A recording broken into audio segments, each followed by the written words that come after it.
वासियों को आज गणेश चतुर्थी की बहुत बहुत बधाई हो। और गणेश पुराण में और देवी भागवत में दोनों में स्पष्ट वर्णन आता है कि अगर स्त्री चतुर्थी का व्रत करती है, चाहे बड़ी चतुर्थी हो छोटी चतुर्थी हो, किसी भी चतुर्थी का व्रत अगर स्त्री करती है तो उसके पति का तो उम्र बढ़ता ही है, साथ में उसके पुत्र का वैभव भी बढ़ता है। उसके पुत्र का वैभव भी बढ़ता है, उसकी संतान का सुख भी बढ़ता है। गणेश जी महाराज ने कहा देवता स्वीकार करें चाहे नहीं करें, मेरे भगवान शंकर और मैं मंदार के पुष्प को और शमी के पत्र को स्वीकार करेंगे। जो मनुष्य शमी के पत्र से हम दोनों की आराधना करेगा, मेरे पिता शिव जी की और मेरी आराधना करेगा, भूलवश भी शमी के वृक्ष का दर्शन जिस दिन व्यक्ति को मनुष्य देह में हो जाएगा, शमी के वृक्ष का यदि वो दर्शन भी कर लेगा, उस दिन 12 ज्योतिर्लिंग के दर्शन का पुण्य फल प्राप्त हो जाए। कार्य सिद्धि के लिए 5 दुर्वा गणेश जी को चढ़ाई जाती है। आज भी दुर्वा गणेश जी को समर्पित करी जाती है, मात्र 5। कितनी? आज के जमाने में लोग गट्ठा बनाकर चढ़ा दें, वो अपनी जगह पर 5 दुर्वा पंचम इंद्रियों को वश में करने के लिए और भगवान के 5 जो स्वरूप हैं उनको अपने भीतर उतारने के लिए 5 दुर्वा।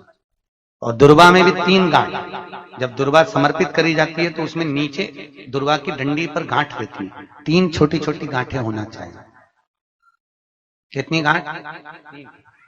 जो भगवान को समर्पित करी जाए। जिस लड़के और लड़की का विवाह नहीं होता, जी की कथा करते हो, आपको नहीं मालूम कि गणेश जी कब फ्री रहते हैं। हमने कहा गणेश जी फ्री रहने का केवल एक समय होता है, एक टाइम होता है, एक पल होता है, एक घड़ी होती है कि गणेश जी महाराज हमारे घर में आ गए।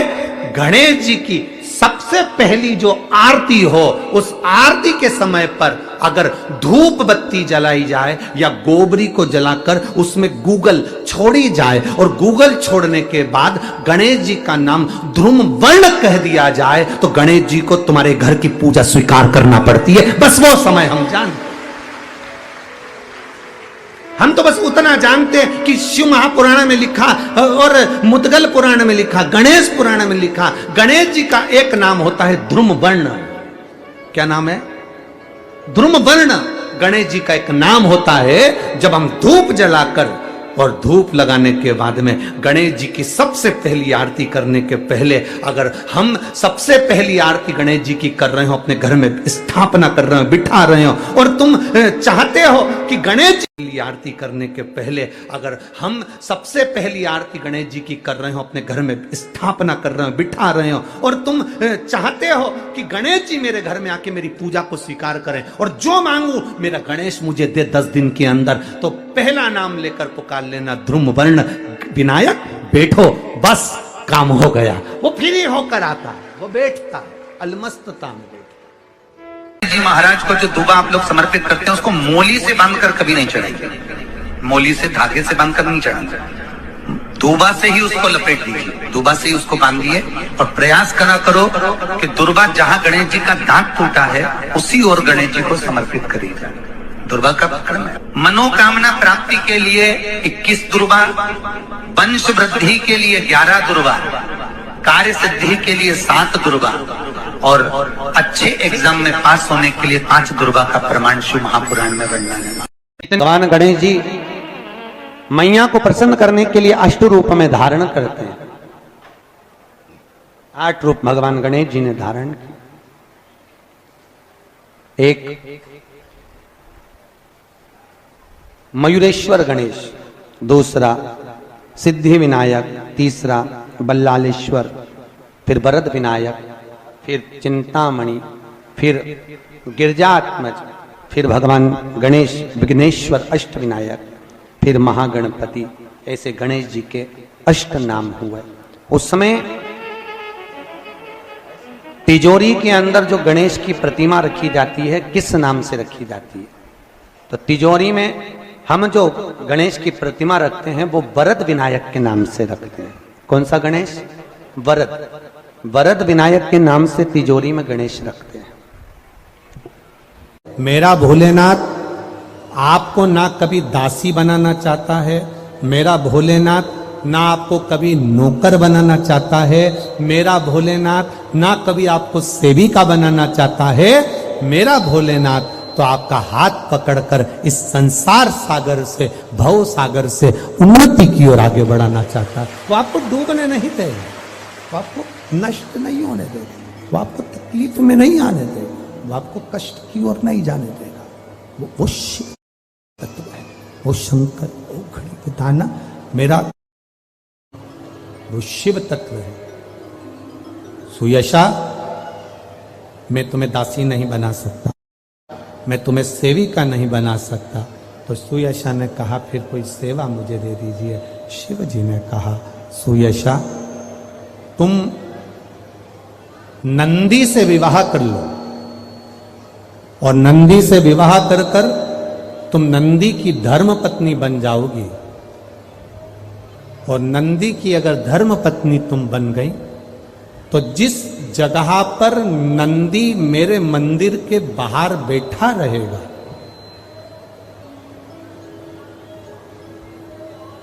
नंदी जिस जगह पर मेरे मंदिर के बाहर बैठा रहेगा, सुयशा उसके कर्णों में, कर्णों के करीब में तू स्वयं विराजमान रहेगी। सुयशा, जब कोई नारी, जब कोई पुरुष, जब कोई बच्चा, जब कोई बुजुर्ग, जब कोई भी संसार सागर में रहने वाला मानव मेरे मंदिर में आएगा और नंदी के कान में कुछ कहकर जाएगा, तब तू उसको सुनकर मां पार्वती से कहेगी। और पार्वती जब मेरे साथ प्रतिदिन प्रदोष काल में, प्रदोष के समय, शाम के समय भ्रमण पर जब पार्वती मेरे साथ जाएगी तो पार्वती मैया जिसके सामने नंदी को रोक देगी, मैं उसके ऊपर कृपा करते हुआ चले जाऊंगा। ये हमारा भाव शिव महापुराण की कथा वर्णन कर रही है। ये हमारा भाव भगवान देवाधिदेव महादेव का चरित्र वर्णन कर रहा है, ये शिव तत्व वर्णन कर रहा है। कितने लोग हैं जो भगवान नंदी के कानों में कुछ कहकर आते हैं? बोले हो कभी? सीधे बोल देते हो क्या जाकर? नंदी के कानों में कहने का भी एक तरीका है। आप लोगों को मालूम होगा वो तरीका? नहीं मालूम? ये बेलपत्री की जो डंडी रहती है ना, बीच का जो भाग है, ध्यान दिए ना जरा सा, ये बीच की जो डंडी है, फिर से देखिए, बेलपत्री के 2 पत्ते और उसके पास में जो बीच की जो डंडी का भाग है, दिख रहा है आप लोगों को? ये 2 डंडी, ये बीच की 2 पत्ती और उसके बीच में जो 2 डंडी का भाग होता है।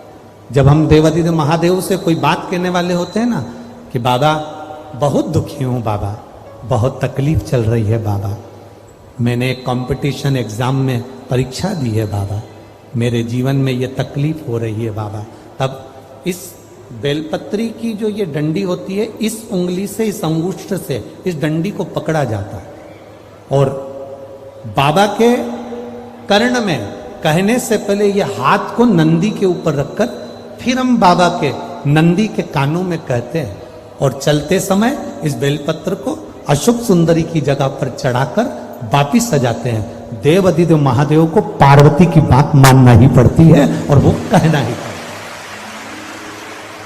ये बेलपत्र की महत्व है।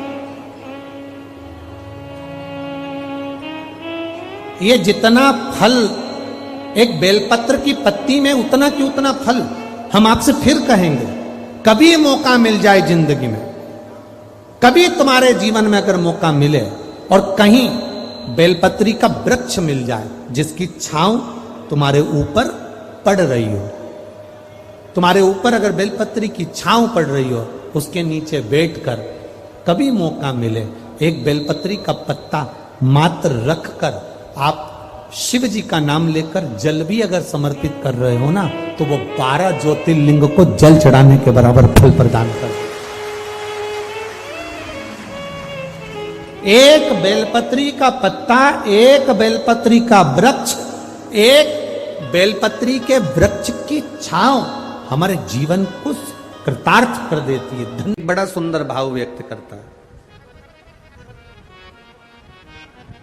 हमने पहले भी कथा में कहा, रायपुर की कथा में भी कहा और भाटापारा में भी कहा था, विषम परिस्थिति में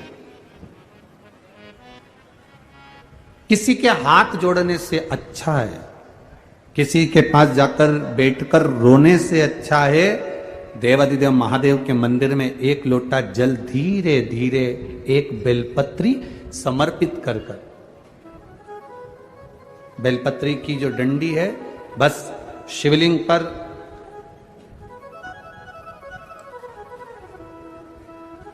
ये शिवलिंग, ये जलाधारी, ये माता पार्वती जी का हस्तकमल शिवलिंग, ये बेलपत्री, ये दंडी का जो मुख है वो अशुक सुंदरी की ओर समर्पित कर कर एक लोटा जल धीरे धीरे बिल्कुल धीरे धार में अपने हृदय की बात बाबा से दिल से कहते हुए, बाबा बहुत दुखी हूं, बहुत कष्टमय जीवन है, बाबा बहुत तकलीफ में जीवन चल रहा है और तू ना संभालेगा तो संभालेगा कौन?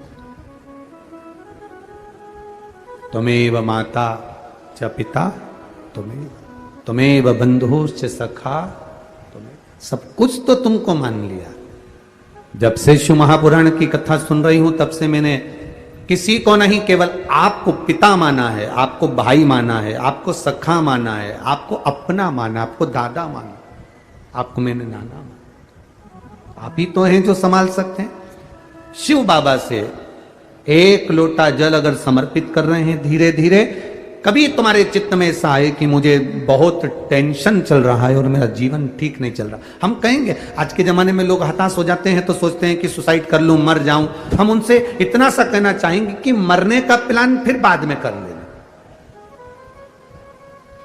हम तुमको मना नहीं करेंगे कि तुम मरने का प्लान मत बनाओ, तुम्हारा मन हो तुम बाद में प्लान बनाना। एक बार विचार कर लेना कि अभी नहीं मरूंगा, अभी मैंने कथा सुनी है और सुना है एक लोटे जल का महत्व क्या है। कर्जा हो गया ना चुक जाएगा, दुख आ गया ना कट जाएगा।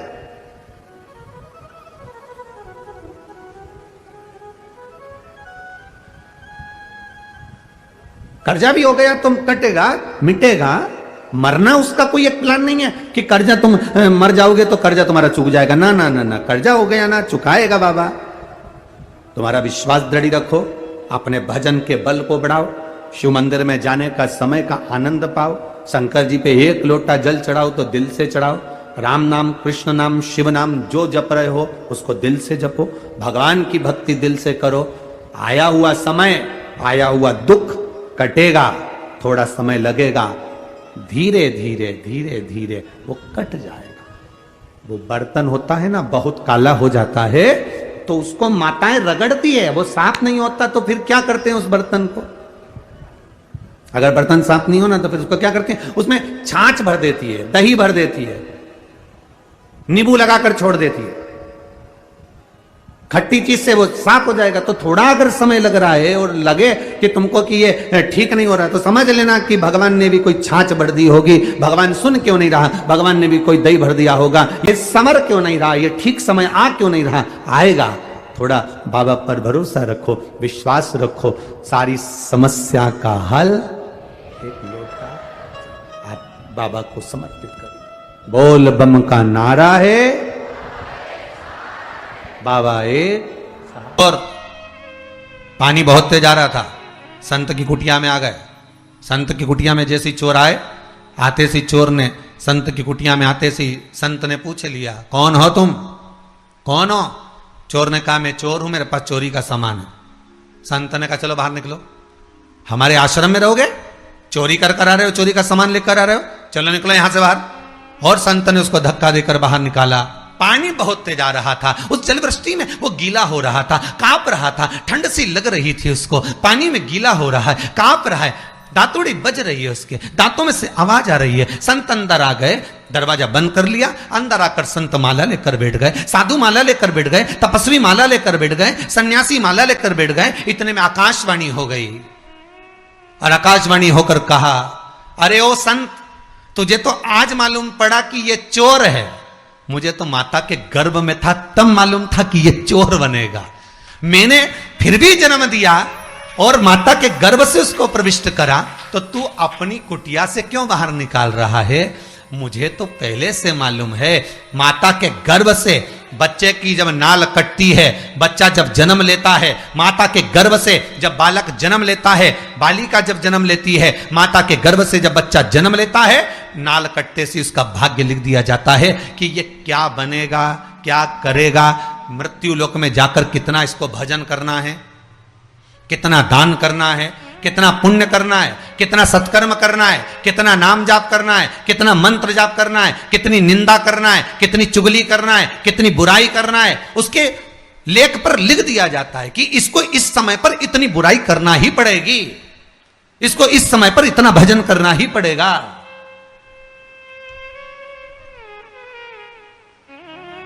और जब उसके भाग्य में लिख दिया गया, उसके भाग्य में जब लिखा गया, तो फिर उसको वो करना ही है, चाहे तुम कितना 7 ताले में बंद कर दो तो भी वो करेगा, तो भी करेगा। भगवान को मालूम था, जन्म देने के पहले भगवान जब गर्भ में रखा आपको, हमको, चाहे आप हो, जितने आस्था चैनल पर कथा को श्रवण कर रहे हैं, जितने फेसबुक यूट्यूब पर कथा सुन रहे हैं, चाहे वो सुन रहे हो ना सुन रहे हो, चाहे वो कहीं बैठकर कथा का रसतत्व ग्रहण कर रहे हैं, उस परमात्मा को अपने जन्म के पहले मालूम था कि ये क्या करेगा, ये निंदा करेगा कि भजन करेगा, ये स्मरण करेगा कि भक्ति करेगा, ये भोजन करेगा कि भजन करेगा, ये व्यापार करेगा कि नौकरी करेगा, ये सब परमात्मा को मालूम। आपको नहीं, परमात्मा को सब मालूम।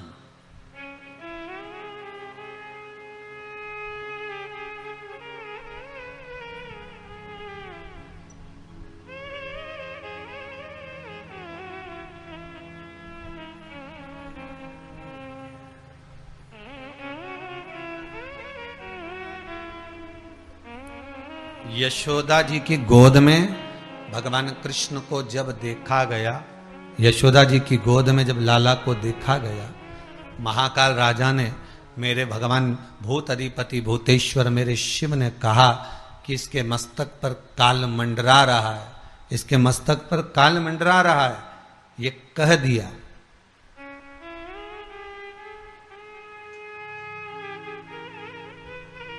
तो भगवान कृष्ण मन में मुस्कुराते हुए यशोदा जी की गोद में विचार करते हैं कि बाबा कह रहे हैं कि इसके मस्तक पर काल मंडरा रहा है, पूतना इसको मारने आएगी, तृणावत इसको मारने आएगा, अगासुर बकासुर कंस ये सब इसको मारने आए, इसके मस्तिष्क पर काल मंडरा रहा है। ये भगवान शंकर जब लाला का दर्शन करने आए तब कह रहे हैं यशोदा रानी से कि इसके मस्तक पर काल मंडरा रहा है। और भगवान मन में विचार कर रहे हैं, भगवान कृष्ण मन में विचार कर रहे हैं माता यशोदा की गोद में कि जब स्वयं महाकाल ही पहले आ गया तो फिर ये काल क्या करेगा, फिर ये काल करेगा क्या? अकाल मृत्यु भो मरे जो काम करे चंडाल का, काल उसका क्या बिगाड़े जो भक्त हो महाकाल का। फिर काल उसका क्या बिगाड़ सकता?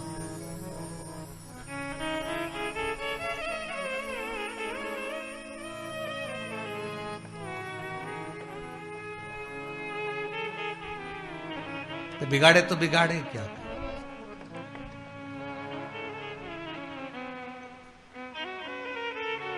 क्योंकि इसकी चित्तवृत्ति में शिव, भगवान को मालूम है आप कितना भजन करेंगे, भगवान को मालूम है आप कितना स्मरण करेंगे, भगवान को मालूम है आप कितना मंत्र जाप जपेंगे, भगवान को मालूम है आप कितना नाम जाप जपेंगे, भगवान को मालूम है आप कितना कीर्तन करेंगे, भगवान को मालूम है आप कितना स्मरण करेंगे, भगवान को एक एक चीज का स्मरण है कि आपकी भक्ति कैसे होगी, आपका स्मरण कैसे होगा, आपका मंत्र जाप कैसे होगा, आपका नाम जाप कैसे होगा, आप कितना कीर्तन करेंगे, कितना मंत्र जाप करेंगे, कितना नाम जाप में डूबेंगे, ये परमात्मा को, ये शिव को मालूम है।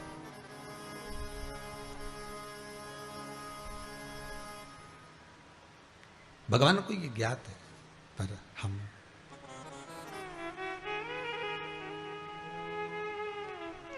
कितना सुंदर गीता जी में कहा है भगवान ने, कितना सुंदर भगवान गीता जी के भीतर कह रहे हैं, कितना सुंदर वर्णन कर रहे हैं कि आप कर्म करिए, फल की इच्छा न रखिए।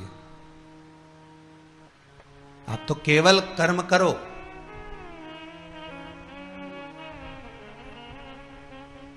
और जितना कर सकते हो करे जाओ।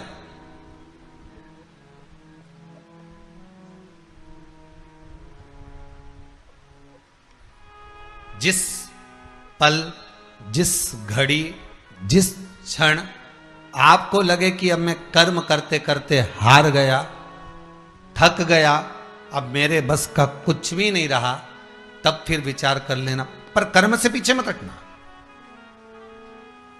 कर्म तो करना पड़ेगा। पूर्व के कर्म को काटने के लिए मृत्यु लोक में आकर हमें कर्म करना ही है। केवल एक बार ओम नमः शिवाय बोलने पर कोई शंकर के चढ़े हुए जल को भी अपने ऊपर छींट लेता है तो उसका रोग समाप्त हो जाता है। दूसरी बार, 2 बार नमः शिवाय बोलकर जो शंकर के जल को अपने ऊपर छींट लेता है उसकी जिंदगी सुधरना प्रारंभ हो जाती है। 3 बार ओम नमः शिवाय बोलकर जो शंकर के चढ़े हुए जल को अपने ऊपर छींट लेता है वो भव सागर से मुक्त हो जाता है। कितना सुंदर का है। कोई व्यक्ति व्यसन में डूबने लगा, अपना लड़का, अपना बेटा जिसको आप मदिरा के नशे में देखना नहीं चाहते, अपना बेटा, अपना बच्चा जिसको आप व्यसन में नहीं देखना चाहते, और सूचना मिल रही है कि वो व्यसन कर रहा है, नशा कर रहा है। के परेशान हो गए, नशा मुक्ति केंद्र में छोड़कर आ गए, वो नशा छोड़ने को ही तैयार नहीं है। तब नंदी का जो पैर उठा हुआ होता है उसी पैर के पास में एक छोटी सी कटोरी में जल रखा जाता है। छोटी सी कटोरी में जल, उसमें एक बेलपत्र डाल दिया जाता है। महाराज, जब आप शिव जी के मंदिर में जाओ, नंदी के उस चरण के पास में कटोरी में जल रखेंगे बेलपत्र डालकर, और अपना जो 1 लोटा जल लेकर आए हो वो शिव जी को चढ़ाओगे, प्रार्थना करोगे। जल चढ़ाने के बाद आप जब वापिस आओगे उसी कटोरी को, जो बेलपत्र रखा हुआ जल है, उसको लेकर आइए। और जो व्यसन में डूबा हुआ व्यक्ति है, जो बच्चा नवयुवक नशा नहीं छोड़ रहा है, उसको धीरे धीरे रोज प्रतिदिन वो जल थोड़ा थोड़ा रोज का देना प्रारंभ करिए। धीरे धीरे उसको व्यसन से नफरत होने लगेगी और वो छोड़ना प्रारंभ कर देगा। व्यसन का कितना भी ग्रसित होगा वो धीरे धीरे धीरे धीरे उसको छोड़ देगा। नशे, ये नंदी का एक चरण जो ऊपर होता है, धर्म का चरण, ये कोई साधारण चरण नहीं है। नंदी का, ये नंदी का कोई साधारण चरण नहीं है।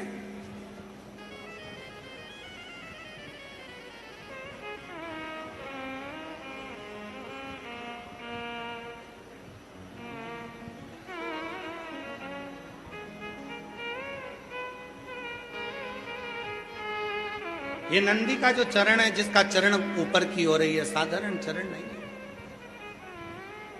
कहते हैं बहुत तकलीफ है, बहुत कष्ट है, इतना टेंशन है, इतना टेंशन है कि पूरा डिप्रेशन में जीव जा रहा है। पहुंच जाओ नंदी के पास, बैठ जाओ नंदी के पास में, जो चरण उठा हुआ है उसी के पास में बैठ जाओ, नंदी के बिल्कुल बाजू पास। कुछ देर ओम का नाद करना प्रारंभ करिए।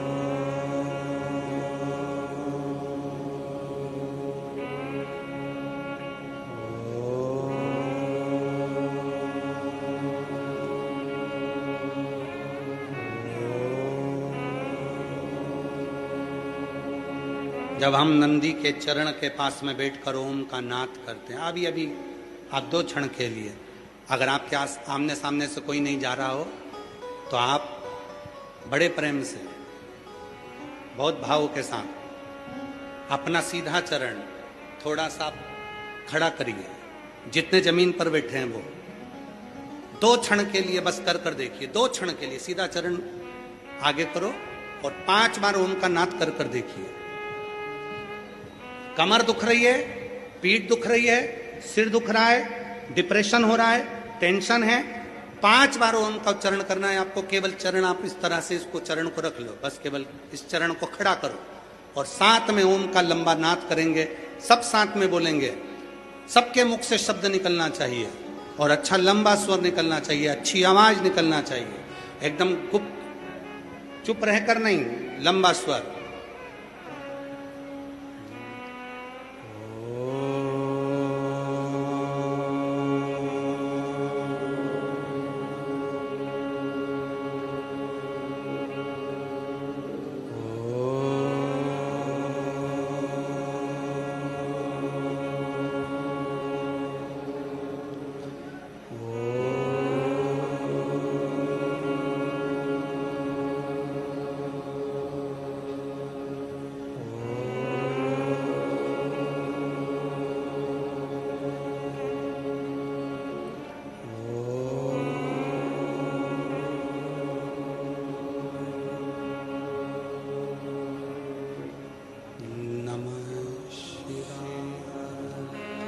आराम से बैठिए, नेत्र खोलकर स्मरण करिए। आपके जीवन का जो सुख होगा, आपको ऐसा महसूस होगा कि मैं एकदम हल्की हो गई, मेरे भीतर से कुछ निकल गया, जो मेरे भीतर का कुछ दर्द था, तकलीफ थी, वो समाप्त हो गई। नंदी का चरण, नंदी का चरण, सीधा चरण। कितनी भी टेंशन है, आप जाओ बैठो, कुछ क्षण उस नंदी के पास। और अगर तुमको लगे कि मेरे घर में अशांति फैलती जा रही है, टेंशन ही टेंशन हो रहा है, जहां नंदी का सीधा चरण, जो ऊपर है नंदी का चरण, उसके चरण की रज थोड़ी सी लेकर आइए, अपने घर के दरवाजे पर उसका हाथ फेरना प्रारंभ करो। धीरे धीरे धीरे धीरे शांति महसूस। नंदी और शिवलिंग के बीच में एक सोमसूत्र होता है, वो सूत्र बंधे होने से नंदी से करी गई प्रार्थना शिव क्षण भर में सुन देते हैं और हमारे दुखों को समाप्त करना प्रारंभ।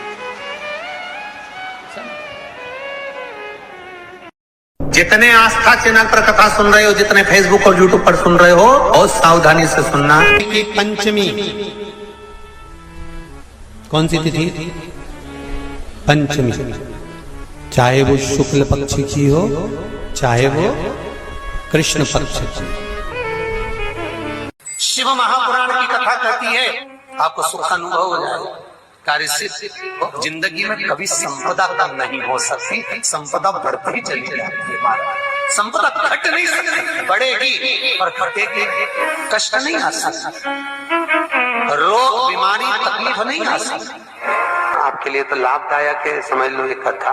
शास्त्र कहता है कि जिसके घर में संपदा की कमी हो, पैसा आ ही नहीं रहा हो, सब दूर उलझ गया हो, बहुत टेंशन चल रहा हो, पंचमी तिथि के दिन गन्ने का रस, गन्ने का रस जानते हो, ईख का रस, गन्ने का रस तुलसी जी के क्यारे में हाथ में लेकर 7 बार अपना नाम और गोत्र बोलकर छोड़ दो। जिंदगी में 3 साल में तो करोड़पति बनकर बैठ जाओगे, कभी लक्ष्मी की कमी नहीं आ सकती। तैयारी में बैठे रहोगे कि फिर पंचमी तिथि आए। हमारे यहाँ सांपों की पूजन कौन से दिन होती है, कौन सी तिथि में करते हैं? जम के बोलो जरा। नाग पंचमी।